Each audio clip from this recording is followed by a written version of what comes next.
Well, hey, welcome back, everybody. So we've talked a little bit about, okay, so the tragic scenario that gets Johnson into office, talked a little bit about his history and leadership style. So first thing I want to talk about is some of his early civil rights victories. So early in his presidency, within the first year or two, there's two incredibly important pieces of legislation that Johnson's able to finally pass with the help of, obviously the Democrats in control of Congress.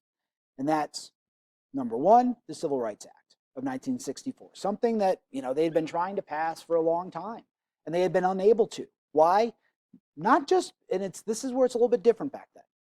It's not just Democrats against Republicans, okay? But there's also a big, sizable split within the Democratic Party. Because remember, there's a lot of Southern Democrats who are against civil rights legislation. Southern Democrats who are pro-segregation. So weird. Democrats were really weird back then because you had half the, big chunk of the party that, were in favor of civil rights, against segregation, and then you had pro-segregation Democrats in the South who are also pretty conservative in most of their politics, but they still call themselves Democrats because they didn't want to call themselves Republicans because that was the party of the North, the party of Lincoln. Those old ideas kind of stayed for a long time. But this is, by the way, as we'll see in a little bit, about the time when they switch. Okay, sorry. Civil Rights Act of 1964, finally able to get through. What this does is all that segregation in public accommodations is now made illegal. And I say most. So what this means, and was pretty controversial, if you have a private business, so say a movie theater, a bus line, a train line, a restaurant, something where you welcome the public into your establishment. The Civil Rights Act says you cannot discriminate on the basis of race. So what that means is like, say I want to open my racist theater, Paul's white only movie theater. That's terrible for any number of reasons and a bad business plan to boot. But you would think I would have that right to do it. What we say here is no, you don't. If you're going to open to the public, you cannot segregate. Now, there are some exceptions. Smaller businesses, if you're a private club, if you have a private membership, and you can still technically do that. So I don't think there's any around today, but in a relative recent way, there's like country clubs that can still discriminate and things like that.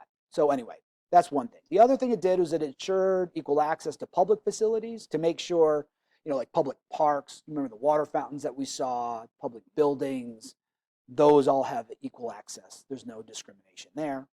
And then discrimination through employment. So it said it's against the law. You cannot say, hey, okay, I'm not hiring you because you're black. That would be now against the law. So we're starting to address that major problem.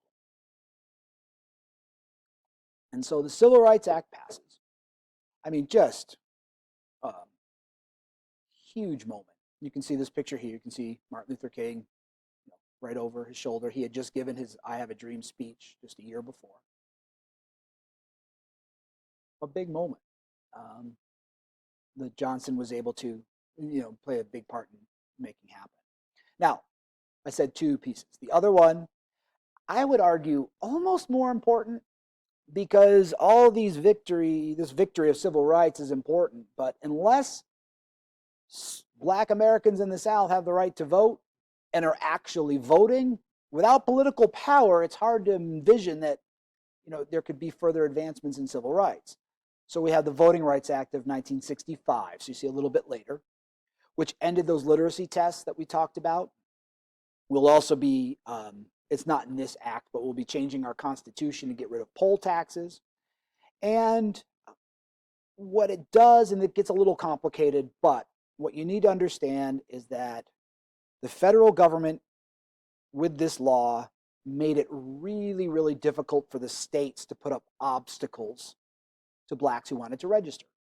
So there'd actually be federal people in the South making sure they're overseeing that registration process. Because what was happening is just this, if I was a black man in, say, Selma, Alabama in 1960, it would be virtually impossible for me to register to vote, whether it was the literacy test or the poll tax, or maybe they just wouldn't serve me there. They just wouldn't process the papers. They wouldn't be open. The federal government with the Voting Rights Act steps in. So now we can start getting black Americans registered to vote. And it worked. After 65, you just see a huge increase in black voters. Before 1965, not so much. So, and you can see here, this is, again, a big deal. So the question I had for you just to think about is, how is this possible after decades of working to this? What were the conditions here that made it so Johnson could do this? Think about that for just a second.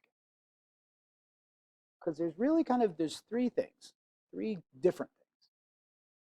One we've already mentioned already, right?